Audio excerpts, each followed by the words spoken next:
Bom dia! Hoje quero conversar com você sobre algo que nos atravessa todos os dias, silenciosamente, como um vento que não vemos, mas sentimos. Imagine uma presença que caminha por todos os cenários da nossa vida, desde os becos estreitos das cidades até as salas iluminadas dos palácios de governo. Essa presença não é uma metáfora, não é uma ideia abstrata. É uma força real, concreta, que age nas brechas da alma e se infiltra nas estruturas que construímos com nossas próprias mãos. Ela se manifesta nos lares, onde o afeto deveria ser refúgio, mas se torna uma arena de conflitos. Nos vínculos que deveriam ser pontes, mas se transformam em lâminas afiadas. Nas instituições que nasceram para servir ao próximo, mas que pouco a pouco se inclinam a servir a si mesmas. Entre homens e mulheres, essa força veste muitos nomes: medo, ambição desmedida, indiferença, ressentimento. Mas sua obra é sempre a mesma. Ela corrói. Ela corrói o emocional até que o riso se torne pesado. Corrói os corpos até que a fadiga vire uma sentença diária. Corrói os afetos até que um abraço perca seu lar. Corrói a moralidade até que aquele só hoje se transforme em um hábito destrutivo. Corrói as finanças até que a dignidade comece a se desfazer pelas bordas. E, de forma trágica, corrói até legados como alguém que apaga lentamente as pegadas de uma pessoa que caminhou muito para chegar onde chegou.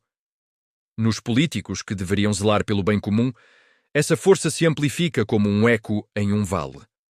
Quando encontra um terreno fértil, vaidade, poder sem vigilância, convicções sem raiz, ela se torna uma devastação coletiva.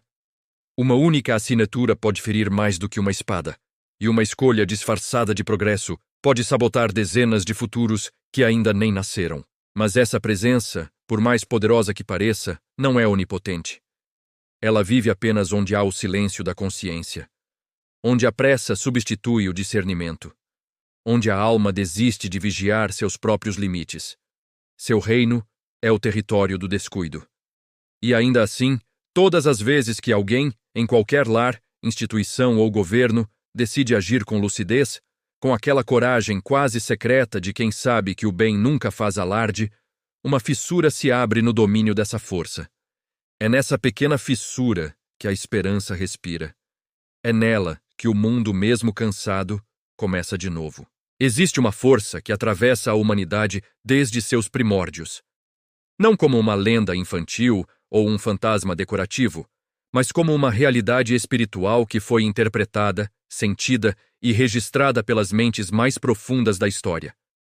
Seu nome varia conforme o tempo, a cultura e o idioma, mas suas marcas são reconhecíveis: diabo, Satanás, acusador, adversário, dragão, a besta do Apocalipse. Quando os autores mais sérios falaram sobre essa força, sejam profetas antigos, místicos cristãos, estudiosos modernos ou os grandes pensadores da alma humana, poucos se arriscaram a descrevê-la como um personagem de fábula. Em vez disso, enxergaram uma força que opera dentro e ao redor do ser humano uma inteligência sombria, cuja obra essencial é sempre a mesma: quebrar o que conecta, desorientar o que busca sentido e corromper o que foi criado para o bem. Nos livros sagrados, a besta surge como uma realidade que ultrapassa o indivíduo. Ela é o sistema que devora, o poder que mente, o império que seduz. Os místicos, por sua vez, testemunharam não uma criatura de chifres, mas uma presença que sussurra por dentro, oferecendo atalhos que custam a alma, brilhos que cegam e um poder que aprisiona. Muitos escreveram sobre vozes sem forma, pressões invisíveis, tentações que pareciam ter intenção própria. Autores modernos espiritualizaram o fenômeno, propondo que essa força não é apenas um inimigo externo, mas o arquétipo da ruptura, o princípio destrutivo que permeia sociedades, líderes, instituições e famílias, tudo aquilo que perde a vigilância. Na política, sua ação se manifesta quando a vontade de servir é substituída pela fome de domínio, quando a verdade se torna uma moeda e não um valor, quando o cargo se torna um trono e não uma responsabilidade.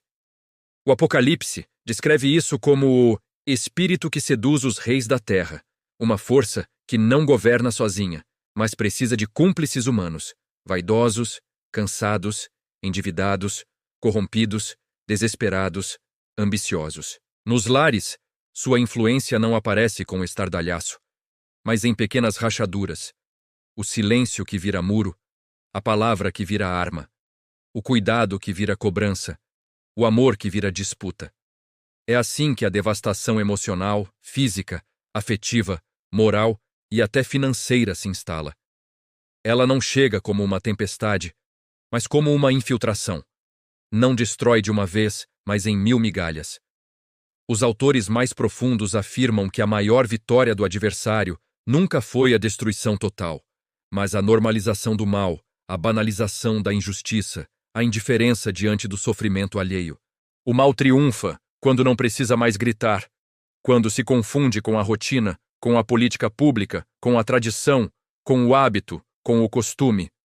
Por isso, tantos místicos disseram ter ouvido o mal não como um som, mas como uma sugestão constante, quase familiar, pedindo licença para morar no nosso cotidiano. Mas há quem tenha visto o contrário, a luz surgindo no escuro. Esses afirmaram que a força destrutiva nunca é a última palavra. O Apocalipse, por mais temido que seja, não termina com a besta, mas com o desmascaramento dela. O fim do mundo, nos textos sagrados, não é destruição. É revelação, desvelamento, exposição. E o que se expõe? Que o mal, por mais organizado e inteligente que pareça, não sabe criar. Ele apenas imita, distorce e consome. Ele depende da nossa distração, alimenta-se do nosso esquecimento, prospera onde a nossa consciência dorme. A resistência começa quando um só homem, uma só mulher, um só lar, uma só instituição decide ficar desperta. Quando alguém diz, isso não é normal. Quando alguém percebe o disfarce. Quando alguém ousa, simples e silenciosamente, fazer o bem. Porque no final, o Apocalipse não fala de monstros. Fala de escolhas. E todo dia, em cada casa, em cada rua e em cada governo, o mundo reaparece diante de nós, pedindo uma decisão. Agora, escute a profecia do tempo escondido. E ouvi uma voz que não vinha dos céus nem da terra, mas do espaço silencioso entre os pensamentos. E a voz dizia, escreve, porque chegou o tempo em que o invisível se tornará visível, e o que se moveu nas sombras pedirá forma diante dos homens. E vi que entre casas, ruas, palácios e templos, havia um fio escuro tecendo destinos, entrando pelas portas que ninguém vigia. As pessoas o chamavam por muitos nomes: medo, ambição, orgulho, cansaço, desesperança. Mas seu nome antigo era outro, adversário. E a voz disse, ele caminha sem pés, fala sem boca, governa sem trono. Habita o coração cansado, alimenta-se do olhar distraído, constrói impérios com migalhas de vaidades humanas. E vi que muitos líderes, julgando-se fortes, eram puxados por esse fio invisível como marionetes que acreditam controlar suas próprias cordas. E vi que famílias inteiras eram inclinadas para longe umas das outras, como árvores empurradas por um vento que não aparece no céu. Então ouvi a voz novamente. A besta não se revela com rugido, mas com promessa. Seu poder não está na força, mas no disfarce. Seu reino não nasce do ódio, mas da indiferença. E compreendi que cada gesto sem empatia era um tijolo no seu palácio. Cada mentira política era uma porta que se abria. Cada descuido moral era um convite silencioso. E a voz continuou. Os homens procurarão o dragão nas tempestades, mas ele mora nos costumes. Buscarão o diabo nas catástrofes, mas ele está nos detalhes. Esperarão a besta nos céus, mas ela cresce nos corações que deixaram de vigiar. Então a terra ficou quieta, como se esperasse a minha resposta. E ouvi. Mas escreve também isto: nenhuma sombra permanece quando alguém acende uma lâmpada. Nenhuma mentira prospera quando alguém pergunta a verdade. Nenhum império do mal resiste quando um só justo permanece de pé. E vi que a destruição do inimigo não vinha com espada, mas com percepção. Não vinha com guerra, mas com despertar. Porque o poder do adversário sempre esteve na ignorância dos homens, e sua queda sempre esteve na lucidez dos humildes. Então foi dito: virá um tempo, e já começou, em que o mundo será peneirado. Não por pragas, não por fogo, mas por consciências. E cada casa será chamada pelo nome. Cada pessoa será olhada por dentro. Cada decisão virá à tona, como ouro ou como cinza. Mas a voz também disse: não temas. A revelação não vem para destruir, mas para purificar. O Apocalipse não é o fim do mundo, é o fim das ilusões. E vi que muitos cairiam, não porque eram maus, mas porque dormiram. E muitos seriam erguidos, não porque eram perfeitos, mas porque despertaram. E ouvi por fim: feliz o que vigia, o que ama, o que persiste no bem.